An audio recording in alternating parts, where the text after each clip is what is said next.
right. Well, why don't we do an episode? Okay, let's do that. Let's do one. All right. So we are back with another episode of the Smart Girl Politics podcast, Gen X style, I guess we can call it. And I am Teri Christoph, joined as always by Fingers Malloy, a fellow Gen Xer who loves nothing more than talking about being a Gen Xer.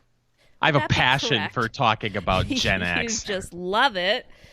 You just are so excited every time. I'm like, let's do another episode.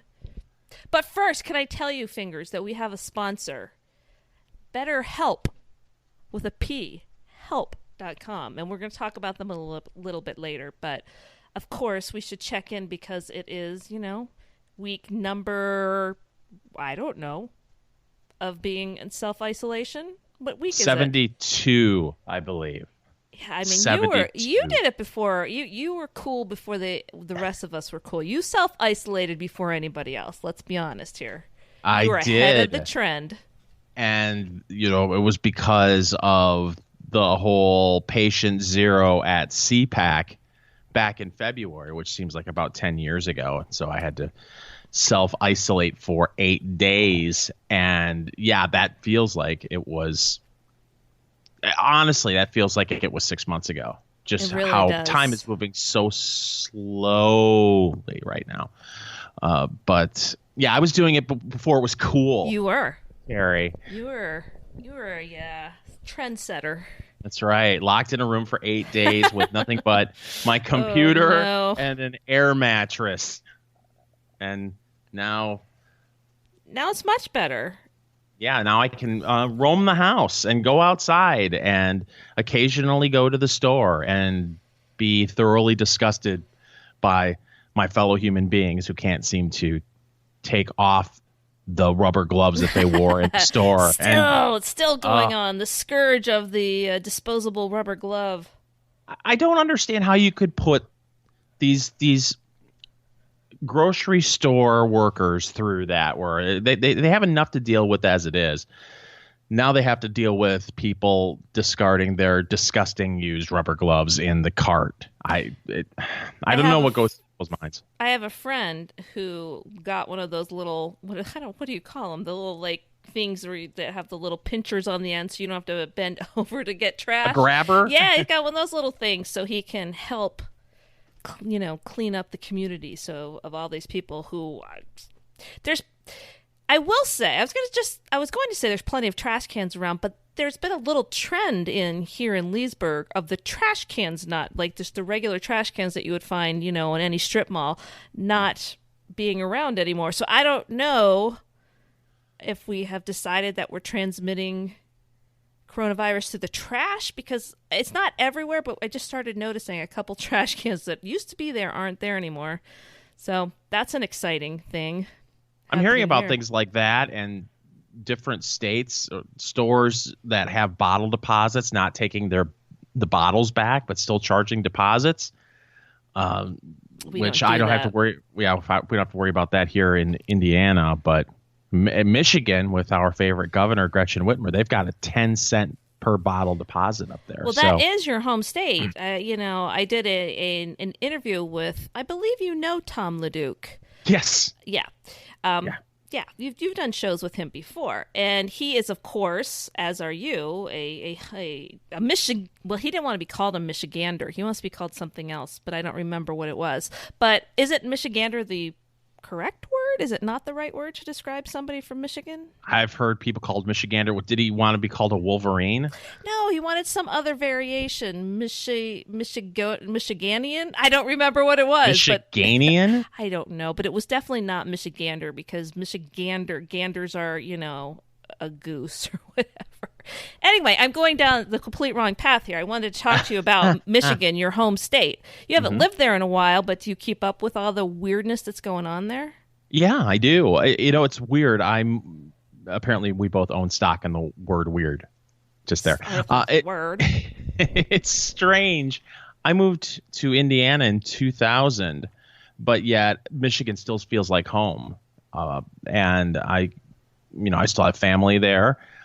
I keep track of what's going on up there. I watch the protest. Operation Gridlock in Lansing. That's impressive.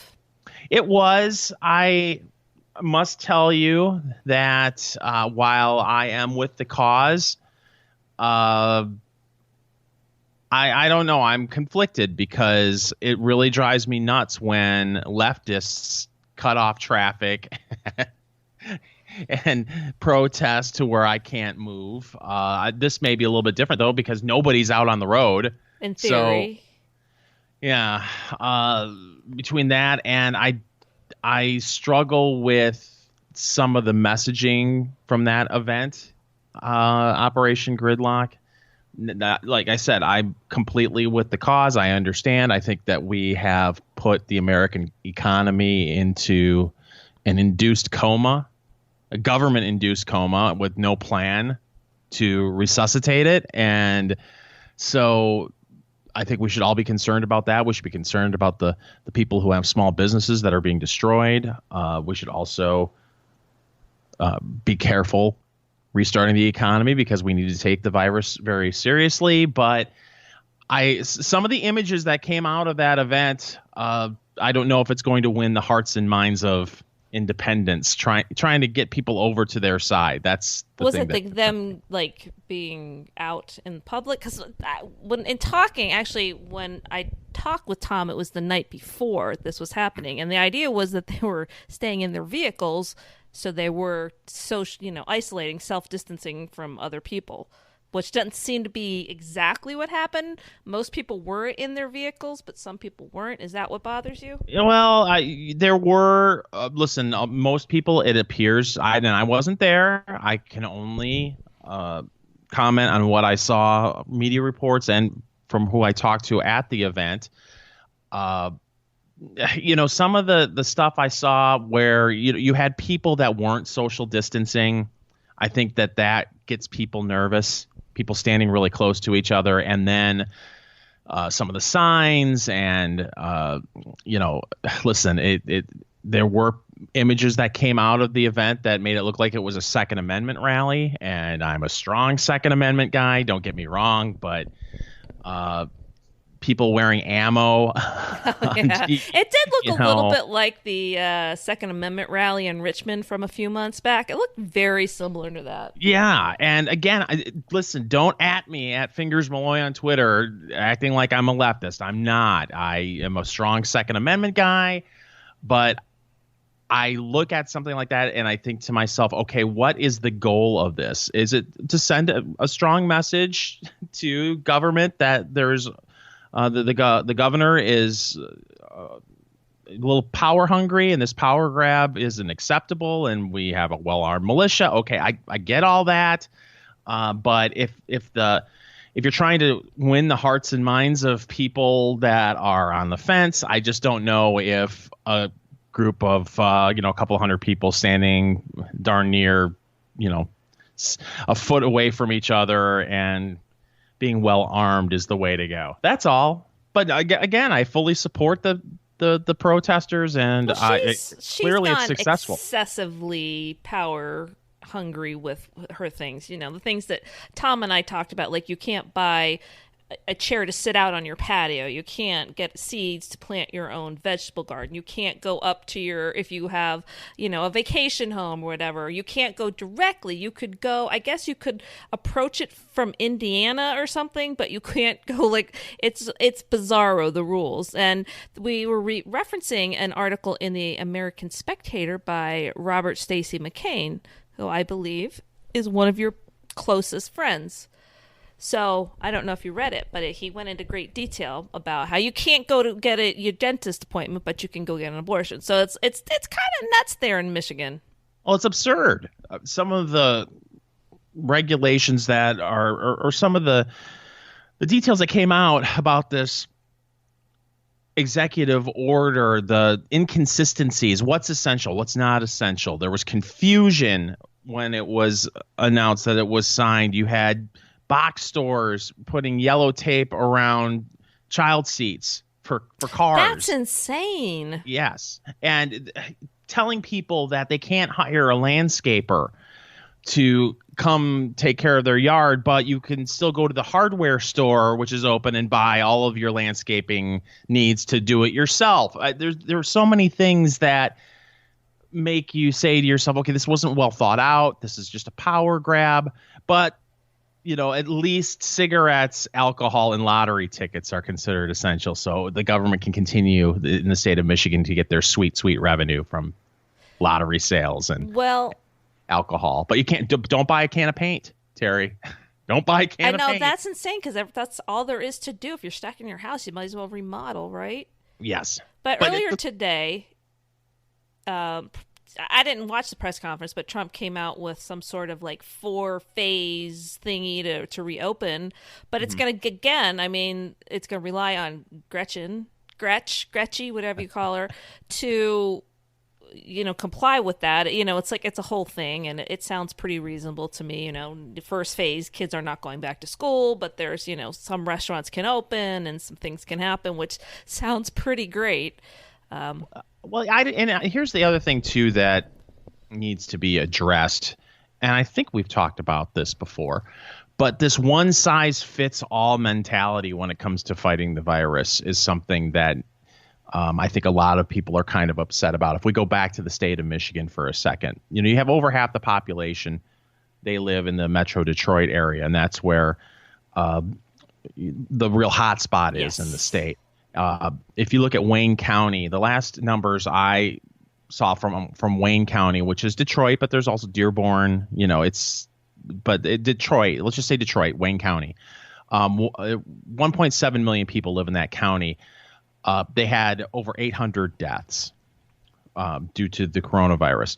If you look at Cook County, which is Chicago in Illinois, over 6 million people live in Cook County. They only have a little over 600 deaths from the coronavirus. So Detroit's much smaller, and yet it has more deaths from the coronavirus. Now, it could be the way they're reporting things. When all the dust settles on this, we're going to find out a lot of things. But when you talk about elections, they talk about the I-75 corridor. And so this as it moves north on I-75 away from from Detroit, that's where it starts to get less and less frequent. The number of cases are lower. Well, if you go in the Upper Peninsula of Michigan and you take a county like Chippewa County, and I don't mean to dig, I don't mean to get way in the weeds here, but I'll just wrap this up by saying you look at Chippewa County. It's in the Upper Peninsula. Sault Ste. Marie, Michigan, is in Chippewa County. There have been 0 reported cases in Chippewa County in the Upper Peninsula. Why should Chippewa County, Michigan, be treated the same as Detroit and have to go through the same, have the same stay-at-home order? Why should businesses be shut down? Businesses be destroyed? So I think that this is a conversation that people in the last couple of weeks have had around the country where, okay, we understand Manhattan, New York City, New Jersey, the hardest hit areas of the country are shutting down. But does Wyoming have to be treated the same way as New York? Can we not look at this and say, well, we need to adjust our thinking and not have a one size fits all approach to fighting the virus? I don't know, Terry. I think that's why you're seeing what the White House announced today. Yeah, because I guess Dr. Birx said something like this could be done on a county by county basis. It doesn't have to be state by state, because you look at Virginia. Unfortunately for me, my area is it's not bad. It's not a hot spot in terms of the United States, but it's a hot spot in terms of Virginia. So if we're opening county by county, mine's probably going to be one of the last that can reopen. But there's huge parts of Virginia where they don't have it at all, and it's completely unfair. It's just so. There's so many businesses that could be operating, and there's going to be spikes if we reopen, and you can't just say that people in my county can't go anywhere. It's going to happen, but it has to. It's too much. It's too much. I've gotten in plenty of arguments in the last day or so with people who are fine with what the governor did. And to be honest, uh, in some ways, her executive order isn't much different than others. In the state of Indiana, it's the same fine and threat of jail time for violating the executive order that Governor Holcomb signed. It's $1,000 fine, 6 months, up to 6 months in jail. Now, the governor of Indiana has said we aren't going to go around arresting people for violating this order. Well, that's on the state level. You can't guarantee that county prosecutors, and you're seeing local some crazy crap around the country of what, I don't know if this was in the U.S. It might have been in Australia or something, but the cop that's trying to chase the runner off the beach, and the runner's in great shape. He just takes off. The cop just like, ugh. But that kind of stuff, or they, taking down license plate numbers of people that are going to the drive-in church service. It's getting, something has changed in the week since you and I last recorded. Something is tipping in favor of this. There has to be a breaking point, and I think we're reaching it. And actually, a little bit sooner than I thought. I thought we'd go like a good 3 months, being like, yeah, we gotta stay inside and all that. But I think it's come about. Although it is crazier, I did have to go out earlier. Well, I went out twice today. Once because I had to pick up a prescription, and once because I needed discount Easter candy stat. And it's crazy. That's essential to Terry Christoph getting half off Cadbury eggs. Is that what you're telling me? It was essential. Trust me, it was essential. Okay. There was no question about it. And people are just. They've got mask upon mask upon mask, and there's I don't have one, and people were giving me the look of if I could do a citizen's arrest, if I would come near you, I would citizen's arrest you. But yeah. Now, do I have a family of germaphobes, so I actually, for the first time, what was it, 3 days ago, I got takeout food for the first time. Really? Since a lot of this happened. Yeah, I went and ordered pizza, and I went and picked it up. It was two, because I was out anyway. You were out? Was it essential? Yes, I had cardboard that I had to recycle, and as you know, I love Mother Earth, Terry. Mm-hmm. You're an eco warrior. I've turned a new leaf. Old Fingers Malloy may have had a big cardboard burning in the backyard. No, I never would have done that. No, not you. No, I wouldn't have thrown a tire on top of it. Wouldn't have done that. But when you lived in Michigan. Oh, all bets were off back then. So I went and picked up a pizza, 2 pizzas and 2 orders of bread, and put a mask on going in to pick it up. And the guy that it's a one-man shop there, so he rang me up. He gave me my pizza. He wasn't wearing a mask. He had a glove. But then when I got the pizza home, it was the family gave the boxes a Silkwood shower with. I get that. with the wipes and everything, the antibacterial wipes. Do you encounter that when people come home and if you go grocery shopping, does it have to go through a process to make sure that everything has been sanitized properly? We do not do that. Perhaps we should, but we don't, because we're freaking lazy. We are. I don't. I mean, now I'm reading it. You can bring it in on your shoes. Like I just don't. I think you're just going to be exposed to it. It's just going to happen, and maybe sooner the better. It's a crazy time. You can't say anything. And well, it's been that way for a long time. But you want to go back to work. You're crazy, and you want to kill grandma, and it's silly. Yeah. So it's interesting to see these little sparks of protests coming up. And there's one, I think, being planned in Virginia. But of course, we have Northam, who's just insane, who just over Easter weekend, while everybody's completely thinking about other things, signed a rash of things into law that are crazy. No more voter ID, they pulling back restrictions on abortion clinics. So hey, they don't need to be clean or anything. Please, like just a wackadoo things that make it look like California. So I'm somewhat tempted to go be part of it because he's insane. He's a crazy person. Yeah, so I don't know. I don't know how long we're going to be stuck. I did do something new and exciting today. I used telemedicine for the first time. So that was exciting. Tell me about telemedicine. So I'm not gonna. I'll just go to the quick and dirty of it. Is that you go onto the website. It's associated with my kind of insurance. It's not typical health insurance. It's one of those medical cost sharing things. It's a whole thing, but they have a little special website just for telemedicine. You go in and you tell them what your symptoms are and blah blah blah blah, and then they put you in this little system. And they go, oh, a provider has picked up your case and will be calling you, within 15 minutes. And she called within like 1 minute of me getting the text. And it's a doctor. I don't even know who she was, where she was, and she went through because I have a sinus infection. Not the Rona. You sure? Not, but she did ask lots cough? I do not have a dry cough. I have sinus pressure and a head about to explode that's not resolving itself.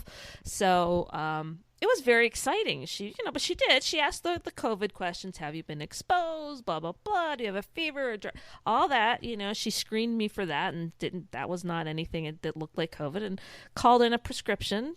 Because it's a sinus infection, you got to take the antibiotics. So that's why I had to go to Costco. It was the most wonderful thing ever. I think there's going to be some really cool things that come out of this whole escapade that we're going through right now. I remember telemedicine's the thing, man. I remember several years ago, back in the day when conservative groups would fly bloggers and internet radio people around the country. The golden age. We sat in a meeting. I think it was AT&T was rolling out what they had as far as like a remote medical center, where it basically was a robot that looked like Paulie's robot from Rocky 3, but it had a camera and a tablet to where you could be at a center where you would talk to a doctor who could be 300 miles away. And, they were saying that was the future. And it looks like it is the future of medicine. So great. I had the option of like FaceTiming. I was like, God, no, I don't want anyone to see what I'm looking like. It's not good. But they said, go for a telephone call. It's way quicker. There's a lot longer line of people waiting to do, the FaceTiming. I'm like, why? Hell yeah, I don't know. Maybe like, look at my child. He has a rash on his face. I don't know if it's something like that. Like there was no visual she needed to see because it's not good. Maybe people want to look in someone's eyes who's about to write a prescription for them, make sure that they look like they are together. And well, she sounded lovely, and we went right through it. She got me. She called that prescription. She faxed the prescription, I should say, faxed it over to the Costco pharmacy, and it was all good. But Costco pharmacy, I mean, they are in like hazmat suits there. It's insane. We have the best technician at the pharmacy. She is the funniest. She's just like she's just got a great personality. Just dealing with these old people. This old guy comes up, do you have any, screaming, do you have any Tylenol? And she said, we are out of Tylenol, but we have the Costco brand. What color is it? Jeez. She goes, it's at the orange box. She goes, it's next to the orange box. She's just great. So it was an enjoyable experience all around. So did you stop at the Costco cafeteria to get yourself a hot dog or a piece of pizza while you were there? No, but the husband loves the yogurt, the vanilla chocolate swirl, which is not an option at this point. Apparently, I think you can only do the hot dog, right? And the pizza. I think that I don't think that they have, you definitely cannot eat in the Costco. Oh, no. Have you seen what, I mean, in our, like the tables are gone. Like, I think there might even be like does your Costco like ever put out like boats and cars and stuff? I think there's literally a boat where the area is to eat, which is, it's the best deal around. That freaking $1.50 for a hot dog and a soda. Oh, yeah, and you expect it to be a small, awful hot dog, and it No. is a quarter pound at least. It may even be a third of a pound It of is a hot dog. the best deal ever. Yeah. We did not stop for that because they're not. I don't know. They're not the fountain machine is out. They can't do that. That's bad. That's what's going to be interesting, how much things change when we all get back to our new normal. And if they're going to, how long will it take for those self-refilling stations to reappear, if they ever reappear? It's inconsistent though because you're gonna think I'm terrible. We stopped at Potbelly. Do you have Potbelly on the way? No. It was right near our Costco. So we're like, hell yeah, we'll stop at Potbelly. We've been all over. We've been literally everywhere we could go in Leesburg today. You made an essential Potbelly visit. They were letting you fill your own drink, so. Really? Yeah. Wow. See, I would think that there would be a big circle and a slash sign over all of those. There is nothing I love more than to refill my Diet Coke drink. So if that goes away, I'm going to be upset. But not to be cynical, I think our new normal is going to be pretty much like our old normal because we're creatures of habit. We like what we like. Don't you think? I don't know. You may be right. But I wonder about these Costco cafeterias and going where you to can Subway. Do that. What's that thing where you get the onions, where you crank the handle, right? Like when the onions come out. Is there a more disgusting area of a store than the Costco onion gun? Oh, it's terrible, but I use it every time. I know. It is, yeah. But if that didn't kill you. Right? Right? I don't know. I think people are just going to be a little more aware, and then we're going to slack off, and it's going to go back to where we were, which is okay. We're doing great handling this. It's okay. Well, it's nice to see between the announcement that was made today at the White House and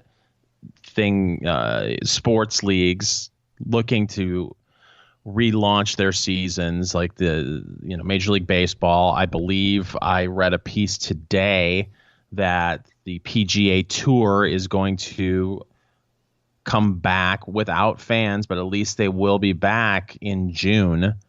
So you're starting to see movement towards, okay, we got to get back to some sense of normalcy, but it may affect the onion gun at Costco, Terry. I'm sorry, but it's nice to see we're starting to creep in the right direction. I think when that's back, like we're good. Like life is gonna be fine when you see it. I just don't know how quickly it comes back. Like it's gone. It's gone. It is. There's a boat. There's like a speedboat or something in our food court at Costco. See, we had the cars on the outside.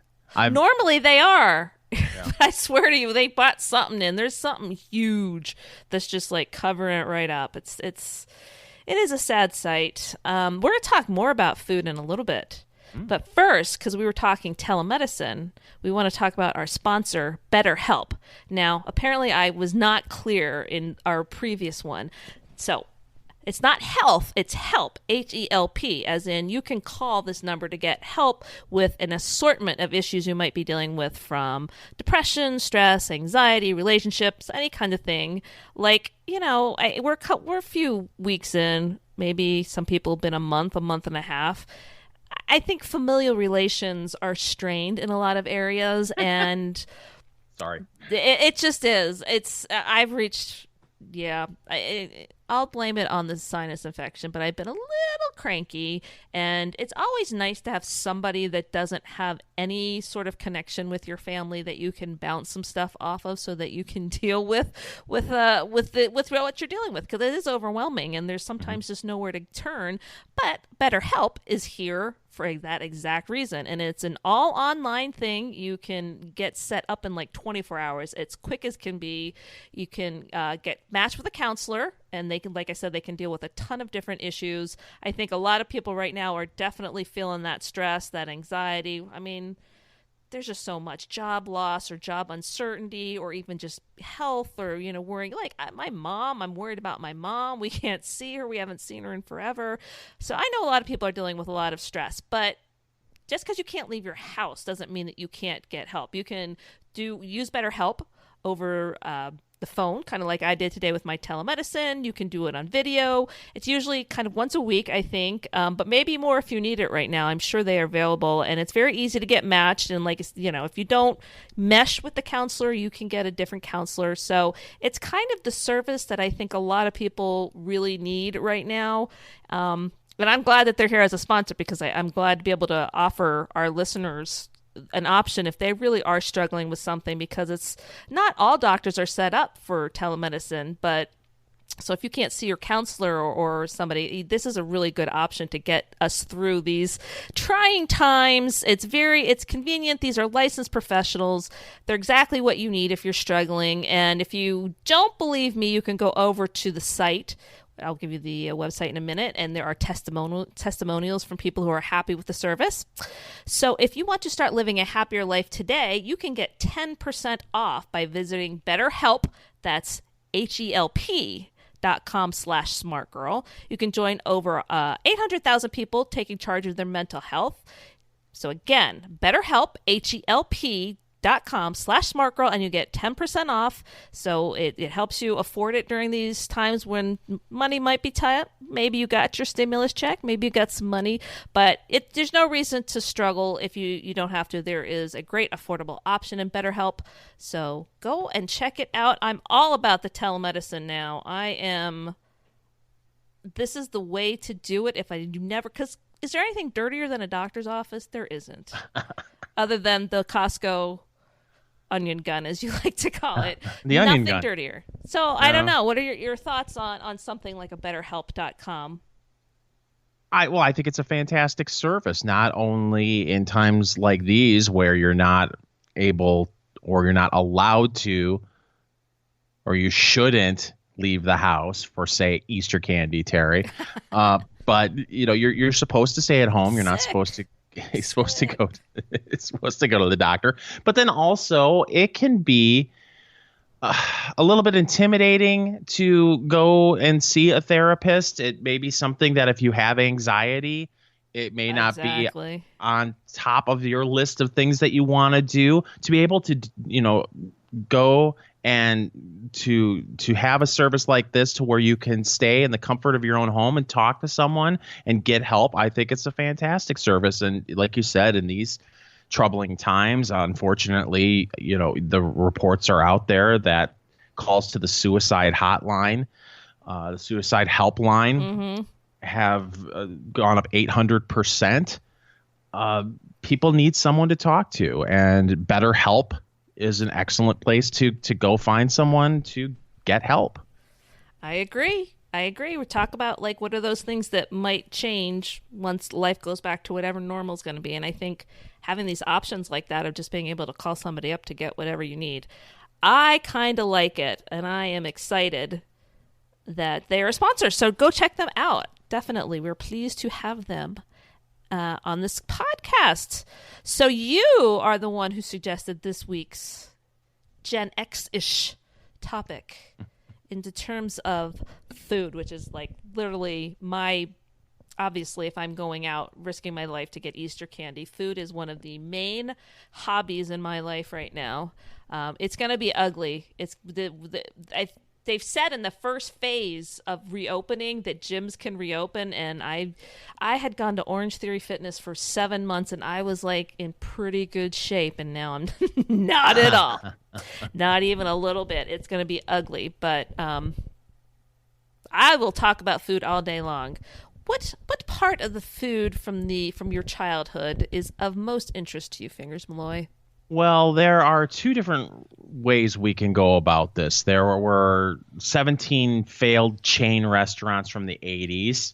that we Really? could talk about. Or, there were several different meals, entrees from fast food restaurants that are still around today, but they do not offer these entrees that they had from the 1980s. And one example that we talked about off air is the McDLT at McDonald's. Do you remember the McDLT, I Terry? do. I remember it because, right, one side's hot and one side's cold, right? Yes. And Jason Alexander got his big break on That's television funny. from the I don't McDLT remember that. commercial. Oh, yeah. So why do you think that wasn't popular? Oh, it was very popular, I mean, but why I didn't think it one of the last? Why is it not something that stood the test of time like a quarter pounder or a Big Mac?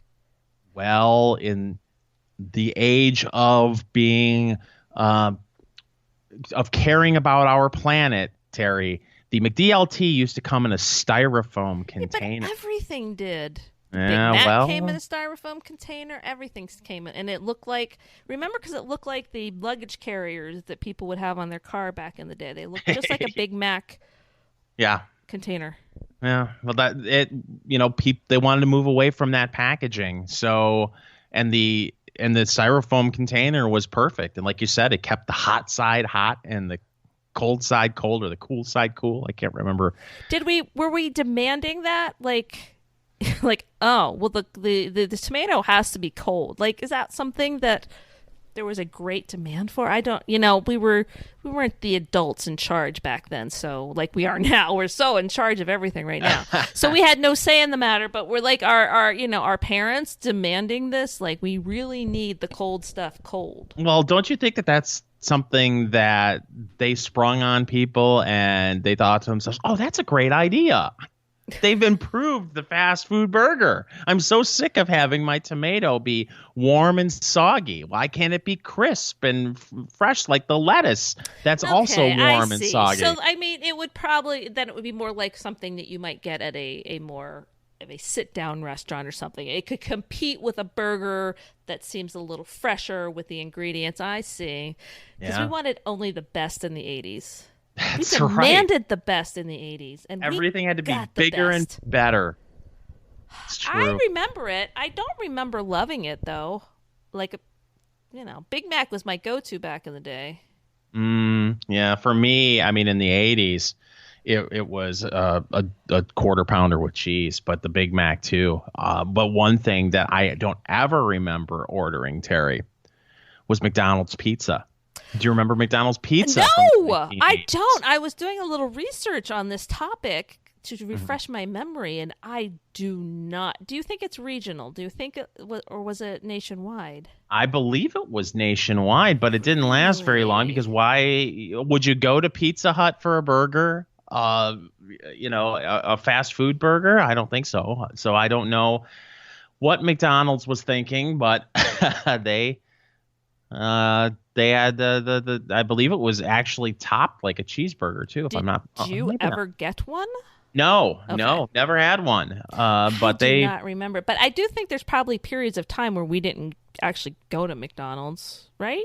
Like, I didn't go for a long time, and then when I had kids, I'm like, hell yeah, we're going for Happy Meals, and got whatever back into it. So I don't know. Maybe I had aged out. that could be. I Did don't you ever go to remember that Long one. John Silver's? I think it may still be one in Fairfax County. Well, they had in the 80s Long John Silver's peg legs. That's a great idea. Yeah, they were little fried chicken drumsticks. No! Oh, there's no way that would survive in today's woke culture. Yeah, bone-in chicken from Long John Silver's.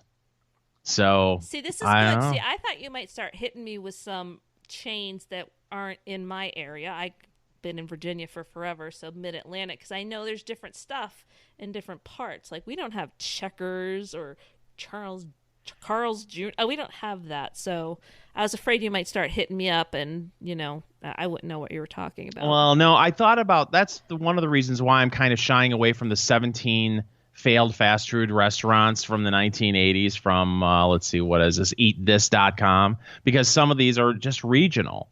Yeah. The Howard Johnson's restaurant. I don't know if you had a Howard Johnson's restaurant. Not in Virginia, but where I was born in Cocoa Beach, Florida, and we definitely had one there. Yeah, we had one. It was the place to be in Saginaw, Michigan. Really? At 2:30 in the morning when the bars closed.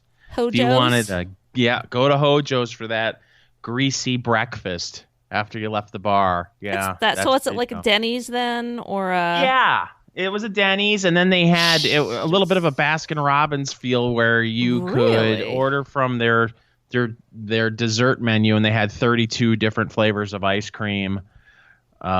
So there were times that I would go in and just get a huge sundae because fat guy. But I don't see too many local thing here in Tyson's Corner, which is a big mall area, called Farrell's, which was an ice cream place, and they would make something called I think it was called the Volcano. It's one of those things that you see like on Food Channel now that has 25 scoops of ice cream and 7 slices of cake and whipped cream, like the thing that you would get for your birthday, and it was very exciting. Anyway, that's Farrell's. It was pretty great. It sounds great. You know what else was great that doesn't exist anymore, as far as I know? Do you remember how often did you go to Wendy's in the 80s? Never. Oh, well, Wendy's had the Super Bar. Super Bar sounds familiar. Yeah, so you could, according to, again, this is the Thrillist. Even as a child who was greatly interested in the prospects of unrestricted access to chocolate pudding and nacho cheese sauce, deep down I kind of knew Wendy's Super Bar was kind of gross.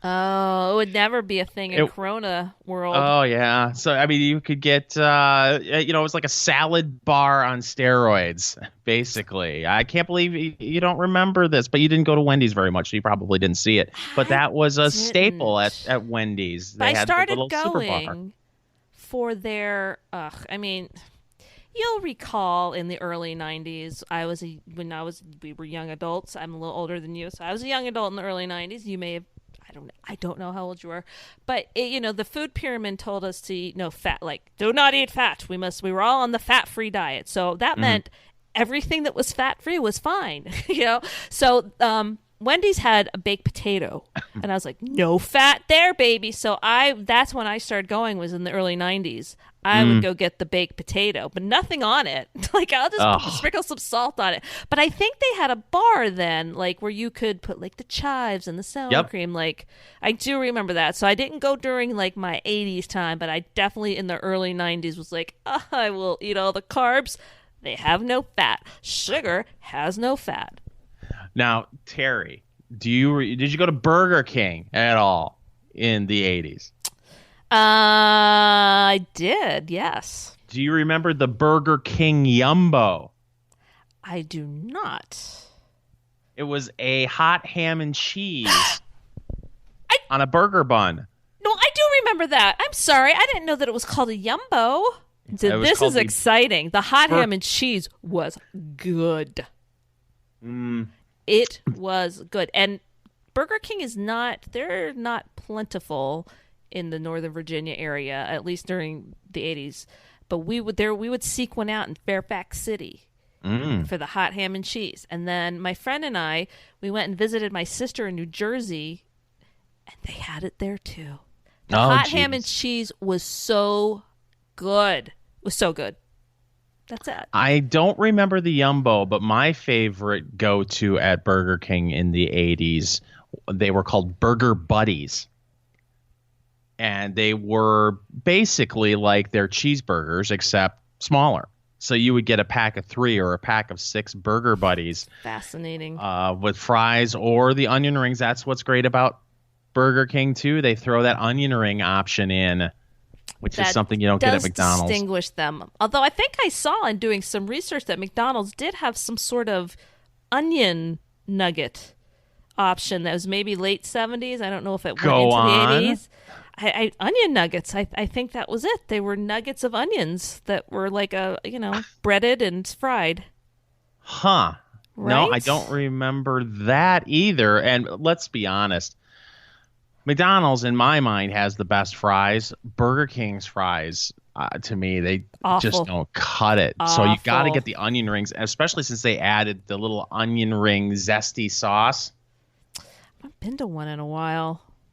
Oh, I did confide to you though, I believe last week when we were talking about this as a topic, that when I was pregnant with my child who's now 19, that uh, Burger King had a two Whoppers for $2 deal that I took them up on. oh, did you? Oh yeah, Did you kill them both?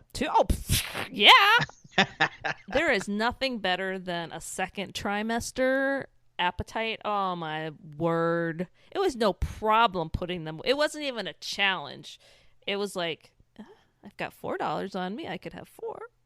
But I didn't. I stopped at two. I did. Good for you. Self-control is important. Self-control. So good. Oh, hot ham and cheese was my jam back then. See, It was so good. I think Hardee's is the only fast food restaurant that I'm aware of in 2020 that has the hot ham and cheese sandwich. Hardee's is weird when it comes to their menu. They've got all sorts of odd things like that. You can go get fried chicken, or you can get a burger, or ham and cheese. We do not have many of those. What we do have here in Leesburg, Virginia, is Roy Rogers. Oh, see, I've never been to Roy Rogers. I don't. I think they might be the only two in existence at this point. They were a big thing back in the day because you could get the roast beef, right? It's a roast beef. You're asking the wrong person. But they have a fixins bar. Oh, do they? Well, I mean, they did a month and a half ago. They had a fixins bar, but they may not have that anymore. Were you? Yeah, because that was the thing, right? Well, and then, going back to our previous, what, 15, 20 minutes ago when we were talking about will things change permanently? Will this be the death of the salad bar? Well, that would kill Las Vegas, wouldn't it? Isn't the salad bars and those buffets there? I mean, I've never had one. Yeah, I can't imagine people wanting to flock to a Vegas buffet and spend $35 on all you can eat and grabbing a ladle that 300 people have grabbed in the last hour. No thanks. Yeah, wow, things are going to change. Yeah, I think they are. Maybe there's new ways of making the food more protected so you could still self-serve but minimize how much yuck people can put on the food. I don't know. I have never been to one of the Las Vegas buffets, but I have heard stories. I have heard stories about how wonderful they are, but they're like pretty expensive, right? Oh yeah, there's one that's well over $100. It's a seafood buffet, the champagne, caviar. Well, fun fact, yards. Fingers Malloy, I have been in Las Vegas at the same time as you, and we never went to a buffet. I do my best not to go to a buffet. Really? I'm just not a big fan. I don't mean to sound like an elitist, but anywhere you eat where there's a sneeze guard. Well, thank God for sneeze guards. Yeah, that's true. I can barely handle 3 minutes of the onion gun at Costco, let alone spending $25 on a meal where I'm grabbing ladles and spatulas that everyone else is grabbing. And I don't even consider myself much of a germaphobe. But now that you mention it, because kids are like too short for the sneeze guard to be effective, and the kids are in there and they're grabbing stuff. But it made me think that I actually went to a buffet at the Gaylord at CPAC. Oh no! Oh yeah, I did. I survived though. I survived. Interesting. Yeah. Okay. Reel it back in. We were at Burger King, hot ham and cheese. Yeah, hot ham and cheese. Pizza Hut had the triple decker pizza. Now, I did go to Pizza Hut, but I don't think I would have been adventurous enough to do that. What did that involve? 3 layers of cheese and toppings. It's a triple decker. Then that doesn't exist anymore. No. I mean, because they got weird, all the stuffed crust and the stuff whatever. Yeah, I mean, it's really no. not that different. No, it's not there anymore. And yet you're right. That's what's kind of strange because, there was this movement in the 80s, early 90s, people complained about the calorie content in food at fast food places as if people were walking and not knowing that they were buying food that was bad for them. So a lot of these high calorie foods were kicked to the curb, and apparently the Pizza Hut triple decker pizza was one of them. Or maybe it was just too much for people. What was that organization? I'm sure they're still around, but they're the ones that would come out with studies every once in a while, and they were just the biggest buzzkill. Like, movie theater popcorn is the worst thing you could ever eat, and they definitely attacked movie theater popcorn. I know they attacked fettuccine Alfredo, heart attack on a plate. They were these spindly little people, and they were going to preach to us what we shouldn't be eating, and I'm just like. And I listened to it. I was like, that's right. Has too much fat. No fat. I cannot eat fat. I will eat no fat. And I didn't. I ate no fat, but I ate so much sugar.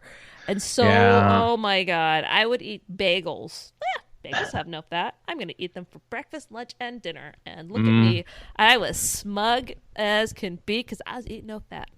Oh, look at you. Oh, it wasn't good. My mom looked at my feet one day and goes, your blood's not circulating to your feet because I was eating no nutritious stuff. I was eating no fat. You start getting cold and you start growing hair and like your arms and you're like, maybe I should. Maybe fat's not so bad. I mean, the food pyramid is the worst thing in the world. I'm sorry, it is. Yes. It's terrible. Eat all the fat. Eat all the fat. You know what you can't eat anymore that you could eat in the 80s? A Chick-fil-A lemon pie. Was Chick-fil-A around in the 80s? I didn't even know Chick-fil-A existed, but it's on the list. Either. It definitely was not in Virginia. I can tell you that. It was not a thing. I had never heard of it until, I don't even know, maybe the last decade or so. I was not familiar with it. No, but it looks like a lemon meringue kind of pie. And listen, I'm all for Chick-fil-A bringing back the lemon pie. But, I'm trying to think of why they would have done that. Were we very into our desserts in the 80s? Were there a lack of desserts? I mean, all I can think of is definitely McDonald's had those pies, and those were a thing. Yeah, and you could rely on the McDonald's shake machine not to be broken down. Oh, you can't do that anymore. Is that a nationwide thing? I thought it was our local one because it never works ever. Happens everywhere, especially if you go there at 9:00 at night. Oh, our shake machine's down. That's funny. All right, I'm glad to know that because ours is never working, so we don't go there anymore. We go to the Chick-fil-A. I think this is the first year because of everything that went down with the coronavirus that and probably since I was a kid that I did not get at least one Shamrock Shake. I did see them. We were tempted. Because I go there every once in a while. Because, I mean, let's face it. They have the best Diet Coke in the world, McDonald's. It's just Chick-fil-A does as well. And I am a Diet Coke aficionado because, no sugar. As I have a bag of half-price Reese's Peanut Butter Cup eggs sitting right next to me, right here. But I'm going to have my Diet Coke with it. And they make the best Diet Coke. So we go through there. I mean, I literally go through there like, I'll have a large Diet Coke. Can we talk about sizes for a second? Because absolutely. My go-to, because, I had a healthy appetite as a child. My go-to at McDonald's was a Big Mac, a large fries, and a medium Coke. So medium Cokes are now the same size as small. Yeah. And large is massive, but I'm not complaining because I love a big, large Diet Coke. But the sizes are definitely something that have changed since the 1980s. Oh, of course. Now, growing up in Michigan, 7-Eleven was huge in Michigan. Was it 7-Eleven big? Yeah. When they introduced the Big Gulp, and I believe the original Big Gulp was 32 ounces. And that's small. that's right? Tiny. Oh, and everybody flipped out about, you don't need that much soda. What are you doing drinking that much pop? 32 ounces. And now Uh, that's probably the medium. That is the medium because there's super big gulp and then there's super super big gulp, which I don't know, 100 ounces. I don't know how big it is. You can't carry it when it's full. It's so Yeah. heavy. And when I had recently gone through the drive-through at McDonald's, they have a double Big Mac now. Oh So yeah. it's like 6 inches tall or something. Like my daughter's going through. She's 12 and she has braces because she has a very tiny mouth. So every time she goes, "I couldn't eat that because it's huge. It's massive. Why did we need to do that?" Which is like the 80s all over again, where there's nothing too big or outrageous. Well, I wish they would come up with a quarter Mac. No, you don't. Yes, I wish they would have the quarter pounder patty on a Big Mac instead of those little tiny patties that don't cover the bun. Or at least give you the option, and I'm sure you can do it. I tried it once and I thought the whole restaurant was going to come to a screeching halt. I asked for a quarter pounder topped like a Big Mac. Oh, Because I want the special sauce, lettuce, cheese, but I want meat on the burger, and there's no what meat on a Big Mac. what comes on the quarter pound? I'm going to admit that I have not been a quarter pounder person. What distinguishes the quarter pounder from the Big Mac? I know Big Well, Mac has more patties. well, the Big Mac has two very small, thin patties, and then you've got that middle bun. A quarter Okay. pounder is just a regular burger. It's a quarter pound patty with, cheese or without cheese. If you're not a monster, you get it with cheese. But then ketchup, mustard, onion, and pickle. And that's it. So So I what would makes it much different rather from the cheeseburger? not. Well, they use real onion on the quarter pounder instead of those dehydrated awful onions that they put on a regular Do they cheeseburger. have an onion gun? They You'd have to probably ask do. us. You'd have to ask a seasoned veteran that works at McDonald's that question. I've never worked at McDonald's, but I wouldn't be surprised if they do have an onion gun. But those dehydrated onions are awful. If I ever sometimes I'll get a 2 cheeseburger meal if I'm not very I hungry. love it. Yeah, and One of my I'll say faves. no onions They because have those onions are awful. cut back the options at our McDonald's. There's really only like 6 value meal options at the moment. Is this something you are also facing? Yeah, they aren't what they used to be. And Um, I think that perhaps they're not doing the all day breakfast. I think this could be just a coronavirus thing. I think they're on some sort of scaled oh, back well, I menu. admit I have not been to McDonald's in at least a month, but at the time, McDonald's was still doing the all day breakfast, which is Hmm. fantastic. To me, the sausage McMuffin with egg is the perfect sandwich, and uh, I also like the Interesting. bagel sandwiches, the steak, egg, and You don't cheese like the bagels. classic egg McMuffin with the Canadian No, bacon? not a big Canadian bacon guy, Really? That's and yeah, fascinating. fascinating. It is. It's like an anthropological, if I could say the word right, study. Interesting. I'm taking notes. Oh, are you okay? I'm going to send them over to BetterHelp. Mm. Hmm. Intervention time for Mr. Malloy. Well, the one thing that I remember from the 80s too that's not on this list, and I don't know if you went to Taco Bell a lot in the 80s, My but friend in high school introduced me to it. So yeah, I did. Yeah. my favorite thing at Taco Bell was the Taco Bell Grande, which was basically a taco supreme except like triple the size of a regular taco supreme, or at least double the size. At least it seemed that way when I was 15. Who knows? But it was definitely, it was almost like a foot long hot dog, or a foot long taco. I understand what you're saying. Yeah, it I was a got foot this. long taco that Was was it topped. really? Yeah, it was topped with the same things that they top a taco supreme with. So it was lettuce, tomato, cheese, and sour cream. That was my favorite, and it's not How there much anymore. did it cost? Because I know the thing with Taco Bell was like you could eat there if you had $3, you could eat like a Oh, king. same thing at Taco Bell. Yeah, you could grab one of those in a pop, and you'd easily be under $3. Yeah, no, I don't recall that honestly. I think when I was introduced to it, I was introduced to I was like, I'm having a salad. The taco salad that comes in the Yeah. massive taco bowl, and you're like, I am quite, Healthy. look at me. I'm having a salad. That's what and they used to have some sort of, I don't know if it was a chalupa. That's some sort of cinnamon sugar dessert that was fabulous. Before I found the fat-free diet, this was what I would eat. Oh, yeah. I like a caramel apple empanada, which is basically an apple pie with that's deep fried with cinnamon sugar sprinkled all over it. It's very good for you. It's healthy. It's got apples. Yeah, heck yeah. Well, that's one of the things that McDonald's been trying to do, and probably some other places. Like they have the Happy Meals that now have like these tiny, teeny little French fries, like the smallest, like 3 French fries in it. They're trying to, guilt us into feeding our kids better, but Who needs that's that? gonna happen when there's half-price Easter candy out there. Right? Those are important things.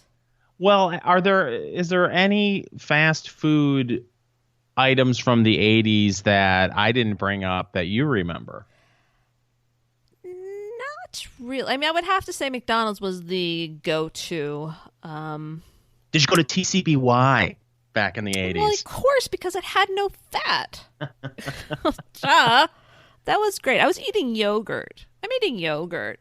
There was a TCBY for a long time when I lived in Fairfax County, right by us, but we didn't go there.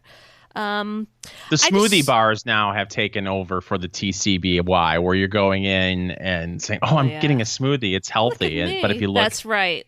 Yes, it's 900 calories, and it's basically a shake.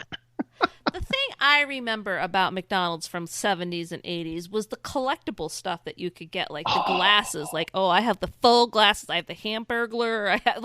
We didn't have that. We didn't collect, and my mom was not shelling out extra money for that because I don't remember what the whole thing was. But I just remember that being a thing. Like, you'd go to a friend's house. They had the full collection of whatever the glass was, and I think they had it with like the Hamburglar. I'm looking. Oh, they had like one for like Charlie Brown. They had a whole bunch of them, and I remember that it was billed as a line of products that told your neighbors, we don't care about our health. No, I envied that. I thought that would be very cool to have the collection. I remember the Hamburglar cup and the Ronald McDonald cup, and there were glasses. I mean, this wasn't plastic. No, they were. That's why my the mom real was like, deal. You're not getting that, and you can find them now, like in thrift stores. Yeah, yeah, baby. Now I can finally get it. That's what I used to collect beer mugs with beer from beer companies from like the 60s and 70s. Like, I've got beer mugs that are Schlitz and Blatz and Johnny Pfeiffer beer, and that was the thing. Once I got to be 21, I didn't want McDonald's glasses with the hamburger. I know, but as like an 8-year-old, I thought that was kind of like that was the goal, was to be able to someday be able to afford a collection of McDonald's glasses, but my mom was not playing that game. I was one of 8. I've said it before. Like, getting McDonald's was like going out to Morton's for steak. Like, that was a huge freaking deal to get McDonald's. So, I couldn't push my luck. Every Friday, because I do have an older sister, but she was out of the house by the time I was, 8 years old. So I would get every Friday, I would get a Happy Meal, a cheeseburger Happy Meal with a strawberry shake and a strawberry sundae, and watch The Muppet Show. That was my Friday routine. That was the treat. As long as I was a good boy during the week, on Friday, I could celebrate with a McDonald's Happy Meal. Save the toys?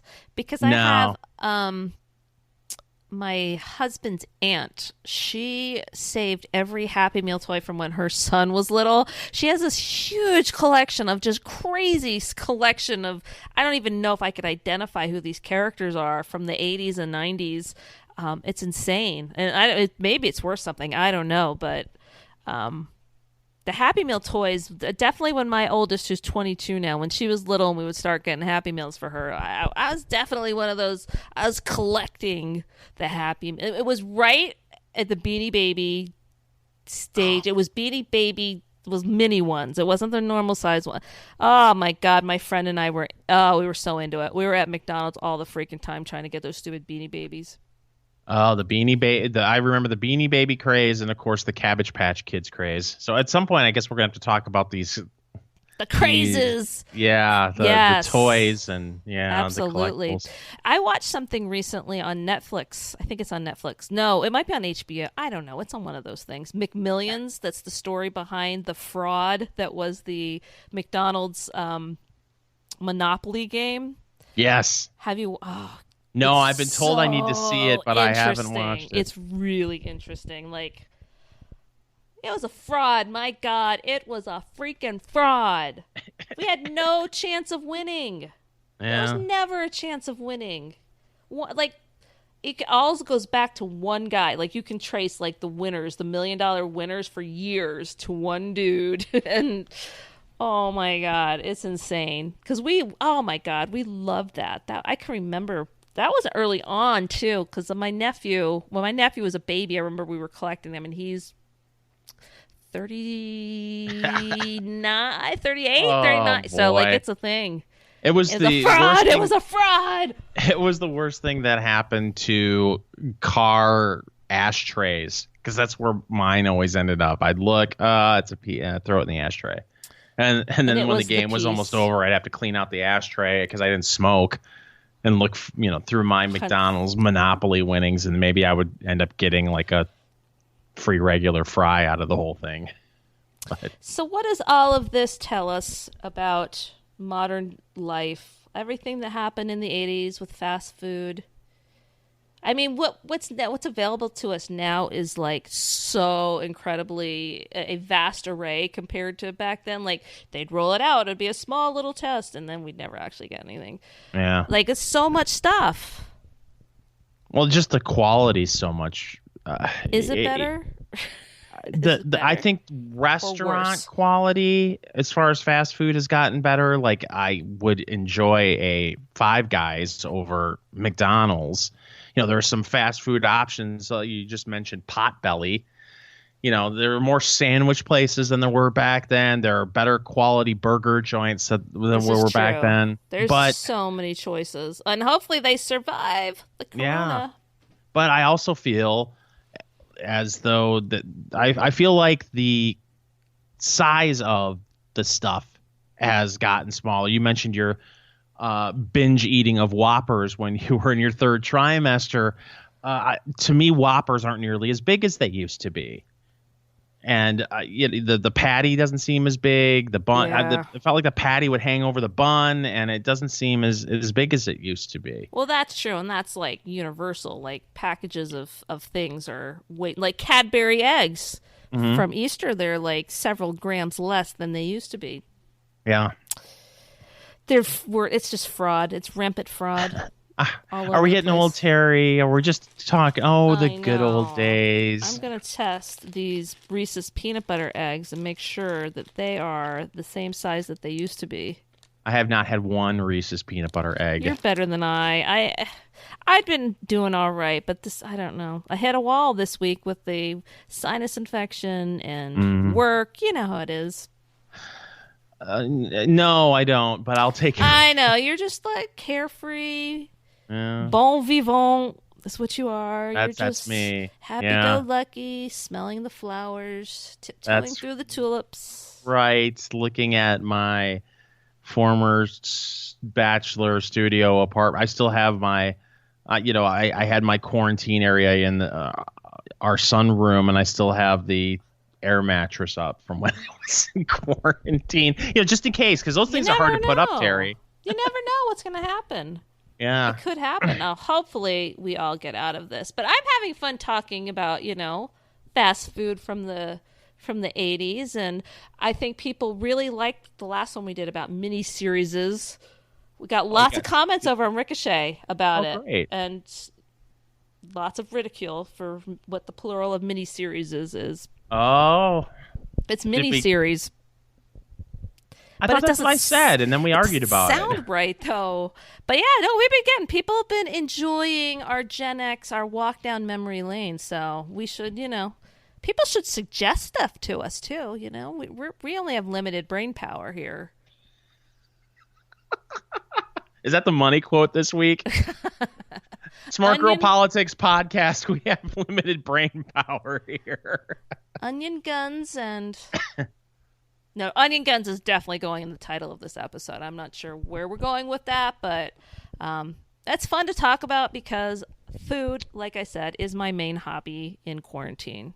I think you should call it the Smart Girl Politics Podcast Fast Food Edition, keeping it the hot side hot and the cool side cool. Woo! Look at you. You are a professional. Yeah, it's only an 18-word title, but hey, people have time to read it.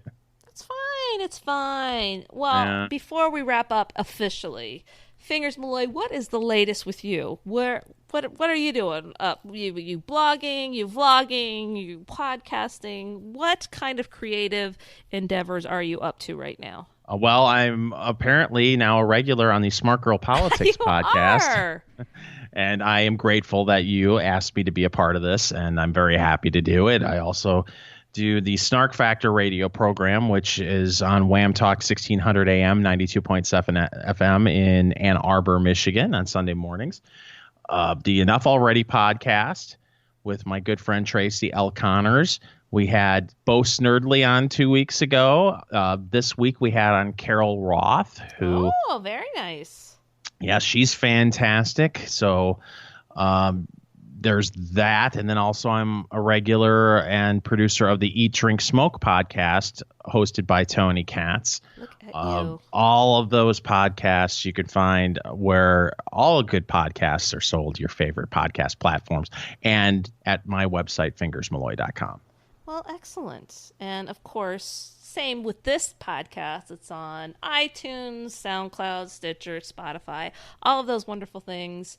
But please, if you're listening, do come join us over on Facebook at facebook.com/smartgirlpolitics.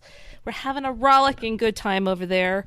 I think that's all we got going on. But of course, thank you to BetterHelp, a wonderful sponsor. Be sure to go to BetterHelp, HELP.com/smartgirl, and use that code 10% off so you don't have to wait. You can get help. It's out there. It's easy, and don't delay. You'll be happy if you do reach out if you need it. So definitely do that. And please feel free to suggest a topic to us. The only place I can really get comments, I guess, that are easy to respond to is over at ricochet.com. So to be able to do that, you're going to have to join Ricochet, but it's worth the money and it gives you access to a lot of really cool stuff and you have good conversations and there's fun people over there. So you should check it out. I think that's it for this week. Hopefully next week we will be out of this and we'll be talking about getting back to regular life. But if not, we'll come up with some other topics. So have a great week, everybody.